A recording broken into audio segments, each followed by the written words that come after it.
ইসরায়েলে ইরানের হামলায় সম্মতি ছিল আমেরিকার, আগে থেকে জানত তুরস্ক।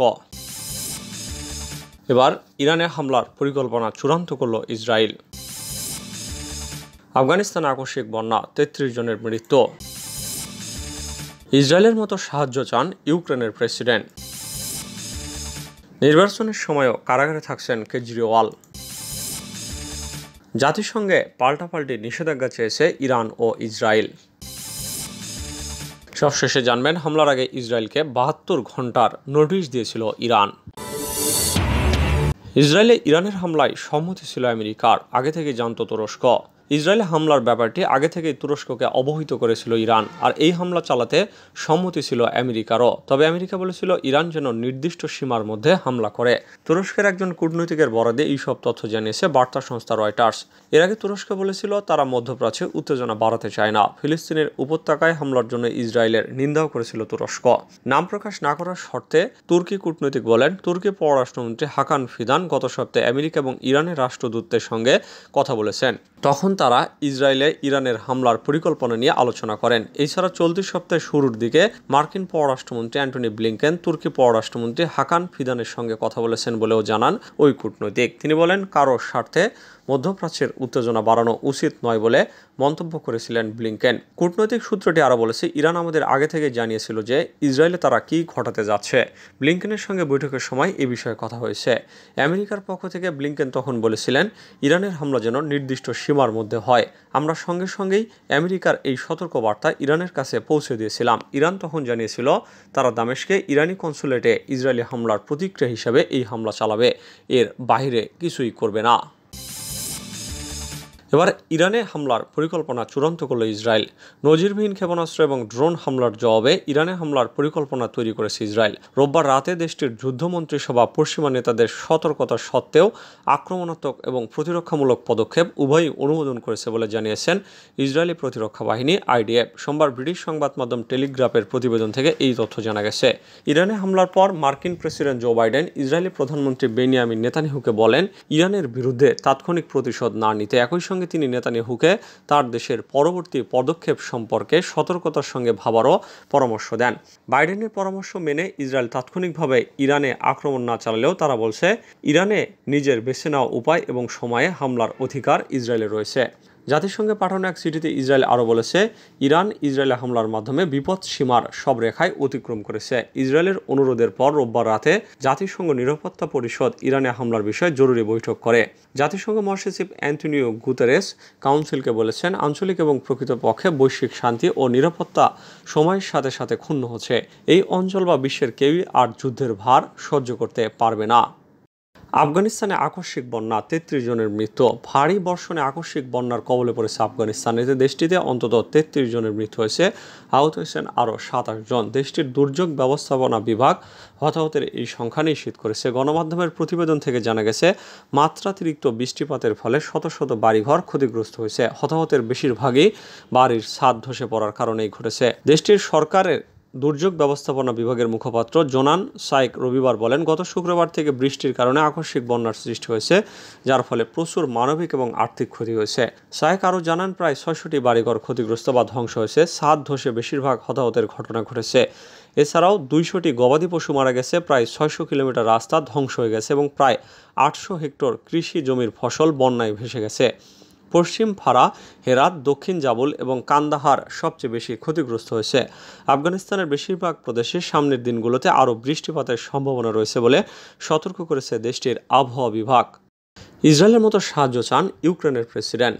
রাশিয়ার বিরুদ্ধে ইসরায়েলের মতো সাহায্য দরকার বলে জানিয়েছেন ইউক্রেনের প্রেসিডেন্ট ভলোদিমির জেলেনস্কি। একই সঙ্গে ইসরায়েলের উপর ইরানের ড্রোন এবং ক্ষেপণাস্ত্র হামলার নিন্দাও করেছেন তিনি বলেছেন, আকাশ থেকে হুমকি প্রতিহত করতে ইসরায়েলের মতোই তার দেশেরও মিত্রদের সাহায্য প্রয়োজন। গণমাধ্যমের প্রতিবেদনে বলা হয়েছে, জেলেনস্কি আবারও মার্কিন কংগ্রেসকে গুরুত্বপূর্ণ সহায়তা প্যাকেজ অনুমোদন করার আহ্বান জানিয়েছেন। মূলত কয়েক মাস ধরে যুক্তরাষ্ট্রের অভ্যন্তরীণ রাজনৈতিক দ্বন্দ্বের কারণে এটি আটকে রয়েছে। এমন অবস্থায় ইউক্রেনীয় বাহিনী দেশটির পূর্বাঞ্চলে রুশ সেনাদের নতুন আক্রমণের মুখোমুখি হচ্ছে এবং রাশিয়ান ক্ষেপণাস্ত্রের আঘাত হানার পাশাপাশি ড্রোন থেকেও শহর এবং অবকাঠামোতে প্রতিদিন হামলা হচ্ছে। সোশ্যাল মিডিয়া প্ল্যাটফর্ম এক্সে দেওয়া এক পোস্টে জেলনস্কি বলেন, ইরানের পদক্ষেপগুলো সমগ্র অঞ্চল এবং বিশ্বের হুমকির মুখে ফেলেছে, ঠিক যেমন রাশিয়ার পদক্ষেপগুলো একটি বৃহত্তর সংঘাতের হুমকি দিচ্ছে এবং সন্ত্রাস ছড়ানোর ক্ষেত্রে দুই দেশের মধ্যে সুস্পষ্ট সহযোগিতাকে অবশ্যই বিশ্বের কাছ থেকে একটি দৃঢ় এবং ঐক্যবদ্ধ প্রতিক্রিয়ার মুখোমুখি হতে হবে। পরে রাতে দেওয়া নিজের ভিডিও ভাষণে ইউক্রেনের এই প্রেসিডেন্ট বলেন, বিশ্ব দেখছে ইসরায়েল তার প্রতিরক্ষায় একা ছিল না, আকাশে হুমকিগুলো তার মিত্রদের মাধ্যমেই ধ্বংস হয়েছে। তিনি বলেন, এখন যখন ইউক্রেন বলছে মিত্ররা রাশিয়ান ক্ষেপণাস্ত্র এবং ড্রোন হামলার বিষয়ে চোখ বন্ধ রাখতে পারে না, তখন এর অর্থ হলো এ বিষয়ে কাজ করতে হবে এবং দৃঢ়ভাবে কাজ করা প্রয়োজন। তিনি আরও বলেন, ইউক্রেনের আকাশ বাক শক্তি দিয়ে সুরক্ষিত নয়। তার ভাষায়, ইউক্রেনে আমরা একটি গুরুত্বপূর্ণ সহায়তা প্যাকেজ পাওয়ার জন্য কয়েক মাস ধরে অপেক্ষা করছি। সত্যিটা হচ্ছে আমরা এখনও কংগ্রেসে ভোটের জন্য অপেক্ষা করছি। এতে করে সন্ত্রাসীদের আস্থা এবং আত্মবিশ্বাসও কয়েক মাস ধরে বাড়ছে। নষ্ট করার আর সময় নেই। নির্বাচনের সময়ও কারাগারে থাকছেন কেজরিওয়াল। দুর্নীতির মামলায় সুপ্রিম কোর্টে আবেদন করে স্বস্তি পেলেন না দিল্লির মুখ্যমন্ত্রী অরবিন্দ কেজরিওয়াল। লোকসভা নির্বাচন শুরু হলেও কারাগারেই থাকতে হচ্ছে তাকে। সোমবার তার মামলার শুনানির পর দিল্লির মুখ্যমন্ত্রীর জামিন মঞ্জুর করেননি শীর্ষ আদালত। আপাতত ইডির কাছে জবাব তলব করেছে সুপ্রিম কোর্ট। আগামী 29 এপ্রিল থেকে শুরু হওয়া সপ্তাহে এই মামলার পরবর্তী শুনানি হবে। 19 এপ্রিল থেকে শুরু হবে লোকসভা নির্বাচন। দ্বিতীয় দফার ভোট গ্রহণ হবে 26 এপ্রিল। তবে এই 2 দিনই কারাগারে বন্দী থাকবেন কেজরি, কারণ কেজরিওয়ালের গ্রেপ্তারি নিয়ে পরবর্তী শুনানি হবে 29 এপ্রিল বা তারপরে। শুনানির আগে অবশ্যই গ্রেপ্তারির প্রসঙ্গে ইডির কাছে জবাব তলব করেছে সুপ্রিম কোর্ট। 24 এপ্রিলের মধ্যে শীর্ষ আদালতের কাছে নিজের বক্তব্য পেশ করতে হবে কেন্দ্রীয় তদন্তকারী সংস্থাকে।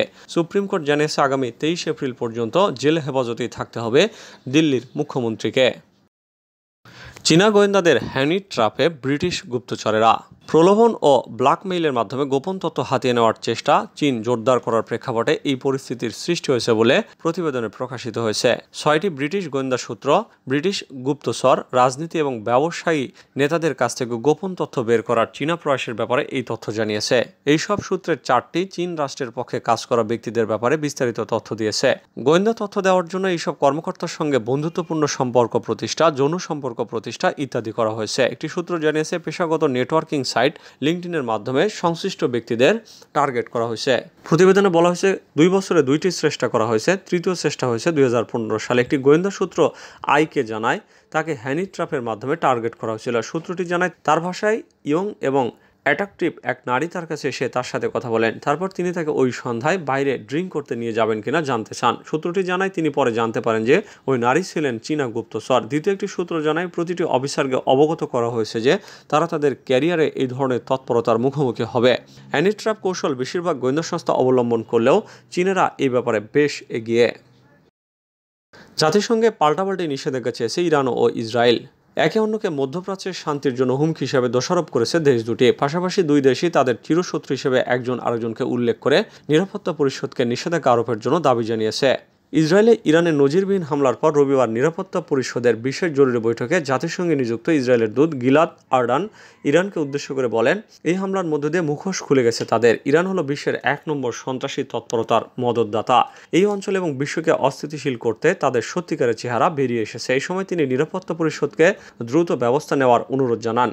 আরডান নিরাপত্তা পরিষদের প্রতি ইরানের বিপ্লবী গার্ড বাহিনীকে সন্ত্রাসী সংগঠন হিসাবে চিহ্নিত করার আহ্বান জানিয়ে অনেক দেরি হওয়ার আগেই সম্ভাব্য সব ধরনের নিষেধাজ্ঞা আরোপের দাবি জানান।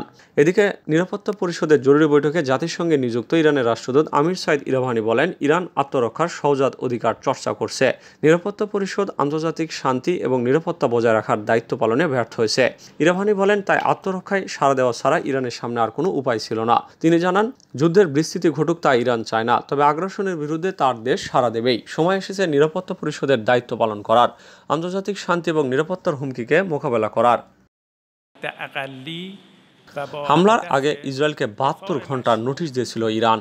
ইসরায়েলে হামলার কয়েকদিন আগেই এই বিষয়ে সতর্ক করেছিল ইরান। সোমবার রয়টার্সের প্রতিবেদনে বলা হয়েছে, তুরস্ক, জর্ডান এবং ইরাকের সামরিক কর্মকর্তারা বলেছেন, ইসরায়েলের ড্রোন এবং ক্ষেপণাস্ত্র হামলার কয়েকদিন আগে বিস্তৃত নোটিশ দিয়েছে ইরান। এদিকে মার্কিন কর্মকর্তারা বলছেন, উল্লেখযোগ্য পরিমাণ ক্ষতি নিশ্চিত করার লক্ষ্য থাকায় তেহরান ওয়াশিংটনকে হামলার বিষয়ে সতর্ক করেনি।